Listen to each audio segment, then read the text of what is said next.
Magandang araw mga bata. Magandang araw po, ma'am. Kumusta kayong lahat? Okay lang po. So, manalangin tayo sa ngalan ng Ama, Anak, Espiritu Santo. Amen. Panginoon, salamat sa araw na ito. Gabayin niyo po kami sa aming pag-aaral at salamat sa lahat ng blessing. Sa ngalan ng Ama, Espiritu Santo. Amen. Ano nga ba ang tinalakay natin kahapon?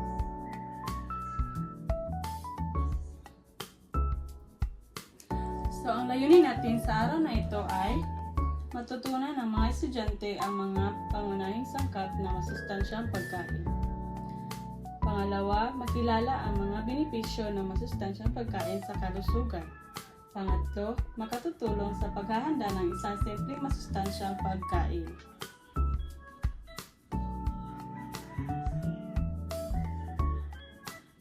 Ikot sa exit sabi. May ipapakita akong litrato sa inyo at sagutin niyo kung ano ito. Una, ano ito? Bangus po, ma'am. Magaling. Pangalawa, ano ito? Carrots po, ma'am. Pangatlo, ano ito? Watermelon. Pang-apat, Gatas po. magaling.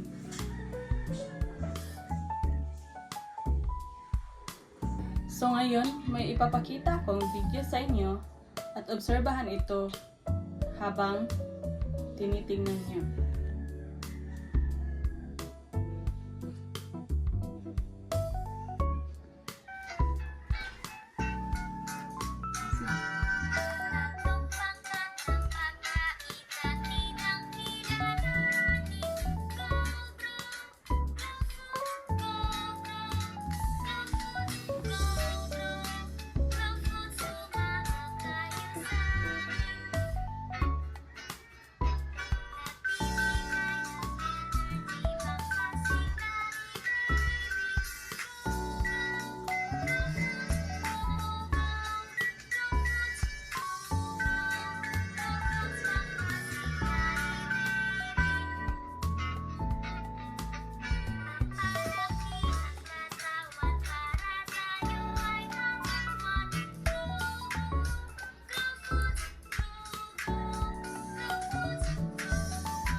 Mga bata, ano ba ang raw foods? Ito ay ang kanin, tinapay, kamote, patatas, pasta, mga pagkain puno ng carbohydrates. Ang mga raw foods kaya? Ito ay ang isda, baboy, manok, baka, tokwa, mani, mga pagkain puno ng protina. Paano naman ang mga raw foods? Ito ang mga prutas at gulay, pagkain puno ng vitamins at minerals.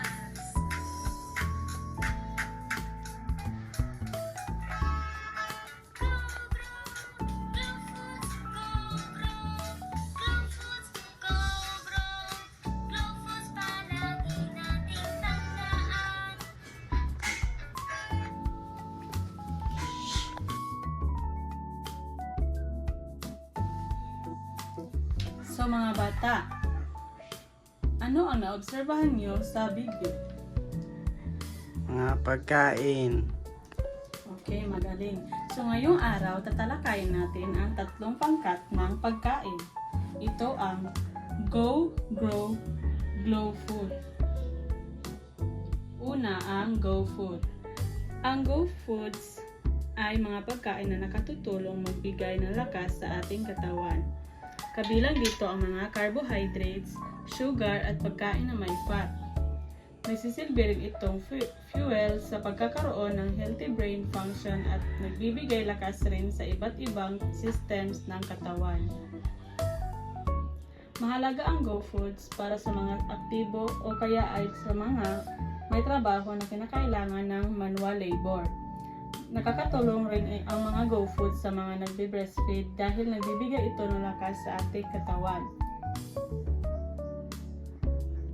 So, ito ang halimbawa ng GoFoods. May tinapay, cereal,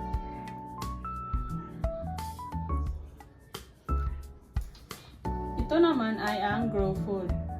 Ang mga GrowFoods ay pinakakailangan ng mga bata, buntis at nabe-breastfeed, mga matatanda at mga atleta. Ang GrowFoods naman ang pangalawa sa tatlong pangkat na pagkain. Ito ay mga pagkain na mataas ang protina. Nakatutulong ito sa pagpapalaki ng muscles at ang ating katawan. Pero hindi rin rito matatapos ang trabaho ng mga proteins. Nakatutulong rin ito sa pag-repair ng mga cells, tissues, at pagsagawa ng hormones, enzymes, at antibodies. So, ito ang GrowFood.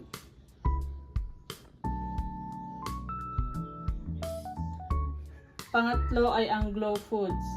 Ang mga GlowFoods ay hitik sa minerals at vitamins na nakatutulong sa pagpapalakas ng immune system upang malabanan nito ang mga sakit. Nakatutulong rin ito sa mabilis na paggaling ng mga sugat, pag-repair ng mga damaged cells, pagkakaroon ng mga magandang balat, makintab na buhok, malinaw na mata at malusog na kuko. Ang pinakamadaling pagkuhanan ng mga minerals at vitamins ng ito ay mula sa mga gulay at prutas.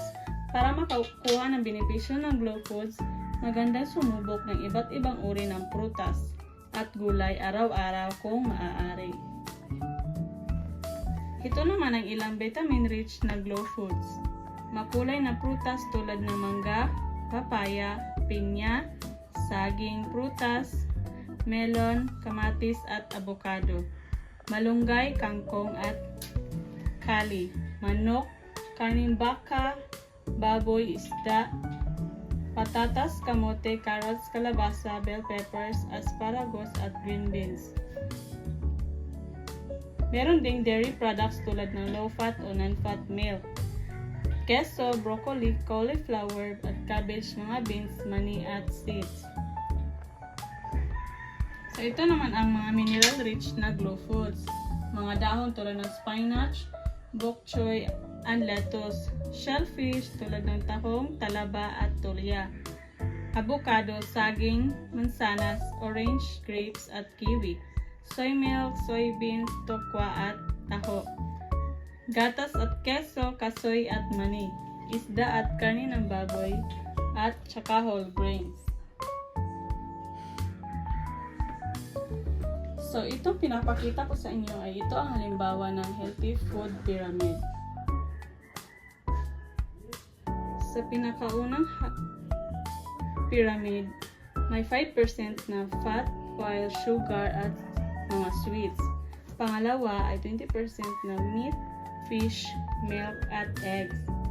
So, sa 35% naman ay yung fruits at vegetables. Sa 40% ay bread, pasta at cereals. So ngayon, gagawa tayo ng food group relay race. Hahatiin ko kayo sa tatlong kalahok. Ang unang grupo ay go, pangalawa grow, at saka glow.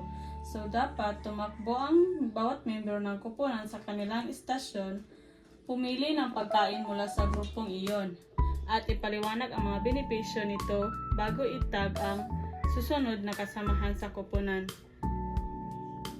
Ready na ba kayo? Opo, ma'am. Magaling! So ninyo, sa ating itinalakay ngayon, bakit dapat kainin ang mga pagkain na bibilang sa bawat pangkat?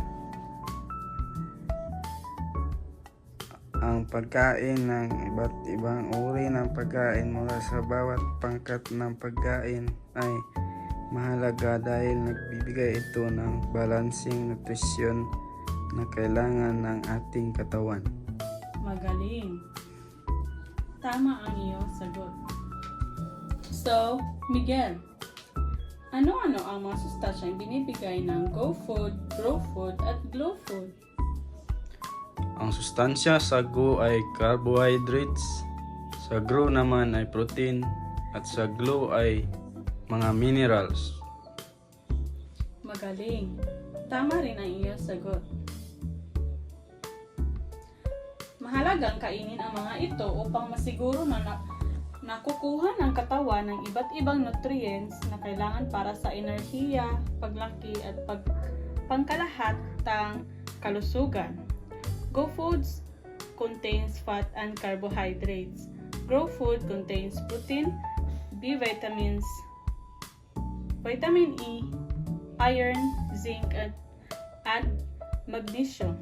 Glow foods naman are rich in vitamins and minerals that help protect us from diseases by helping our bodies work well and fight off illness.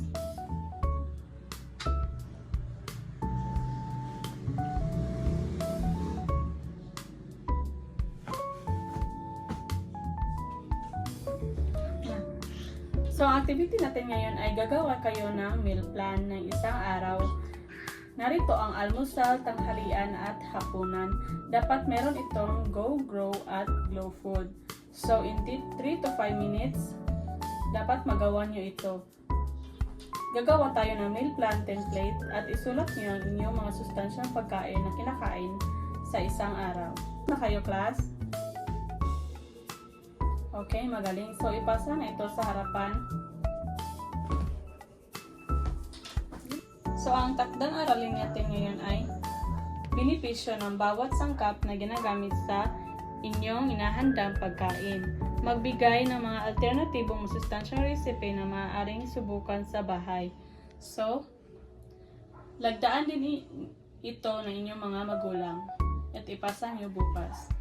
Yun lang, class, at salamat